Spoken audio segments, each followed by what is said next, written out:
The painter has the universe in his mind and hands. A painter should begin every canvas with a wash of black, because all things in nature are dark except where exposed by the light.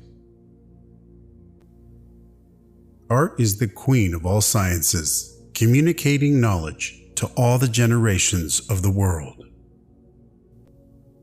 Life without love is no life at all. Wisdom is the daughter of experience. Realize that everything connects to everything else. Art is never finished, only abandoned. An average human looks without seeing, listens without hearing, touches without feeling, eats without tasting, moves without physical awareness, inhales without awareness of odor or fragrance, and talks without thinking. Learning never exhausts the mind. I thought I was learning to live. I was only learning to die. Learn how to see. Realize that everything connects to everything else. It is easier to resist at the beginning than at the end. All our knowledge has its origin in our perceptions. Make your work to be in keeping with your purpose. Water is the driving force in nature. The function of a muscle is to pull and not to push, except in the case of the genitals and the tongue. As you cannot do what you want what you can do. Our life is made by the death of others. Study without desire spoils the memory, and it retains nothing that it takes in. There are three classes of people: those who see when they are shown, and those who do not see. I awoke only to find that the rest of the world was still asleep. Principles for the development of a complete mind. Study the science of art. Study the art of science. Develop your senses, especially learn how to see. Realize that everything connects to everything else.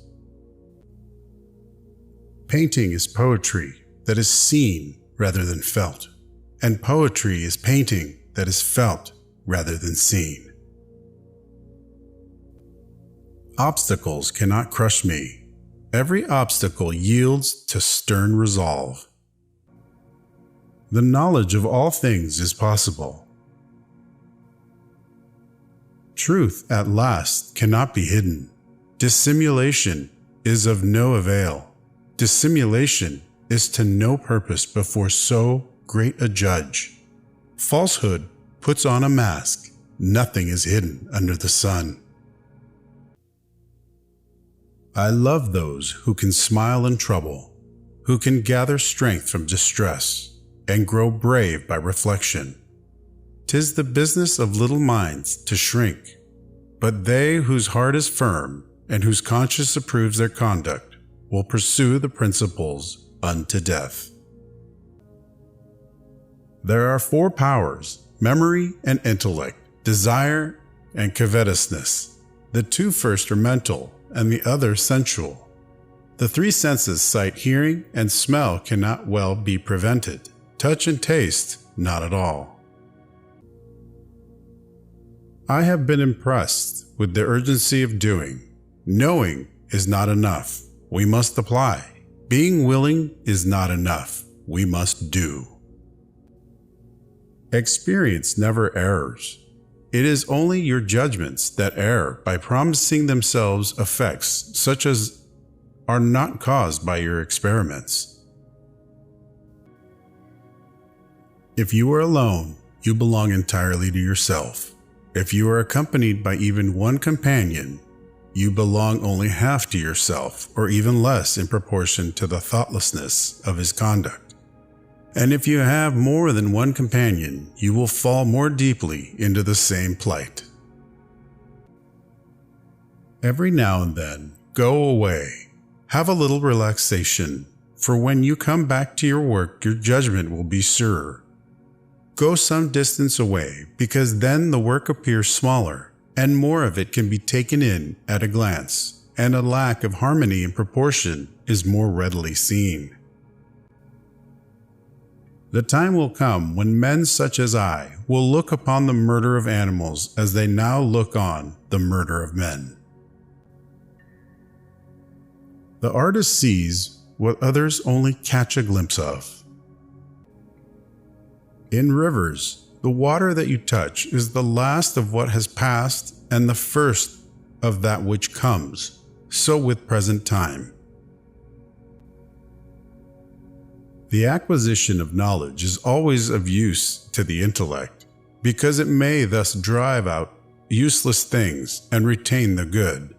For nothing can be loved or hated unless it is first known. As a well-spent day brings happy sleep, so life well used brings happy death. Iron rusts from disuse, stagnant water loses its purity, and in cold weather becomes frozen. Even so does inaction sap the vigors of the mind. As every divided kingdom falls, so every mind divided between many studies confounds and saps itself. Men of lofty genius, when they are doing the least work, are most active. Man has much power of discourse, which for the most part is vain and false. Animals have but little, but it is useful and true, and a small truth is better than a great lie.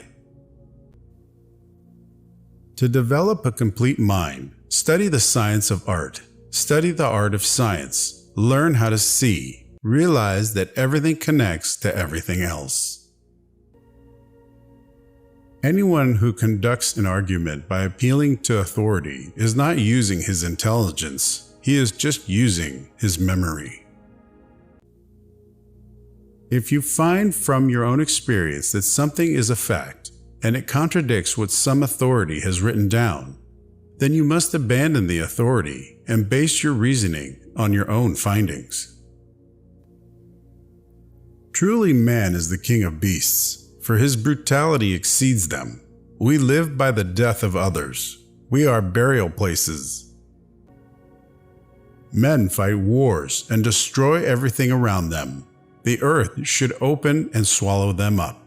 He who does not value life does not deserve it.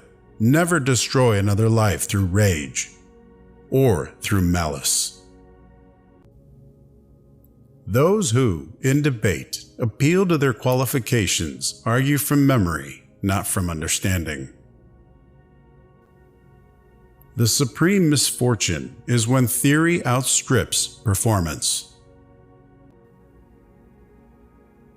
The human bird shall take his first flight, filling the words with amazement, all writings with his fame, and bringing eternal glory to those who nest whence he sprang. The water you touch in a river is the last of that which has passed, and the first of that which is coming. Thus it is with time present. Life, if well spent, is long. A wave is never found alone, but is mingled with the other waves. The men of experiment are like the ant. They only collect and use, but the bee gathers its materials from the flowers of the garden and of the field, but transforms and digests it by a power of its own. Fix your course to a star, and you can navigate through any storm. Obstacles cannot crush me. Every obstacle yields to stern resolve. He who is fixed to a star does not change his mind. As a well-spent day gives, joy in sleep. So a well-spent life brings joy in dying. Although nature commences with reason and ends in experience, it is necessary for us to do the opposite. That is, to commence with experience, and from this to proceed to investigate the reason. People of accomplishment rarely sat back and let things happen to them. They went out and made things happen. Those who fall in love with practice without science are like a sailor who enters a ship without a helm or a compass, and who never can be certain whither he is going.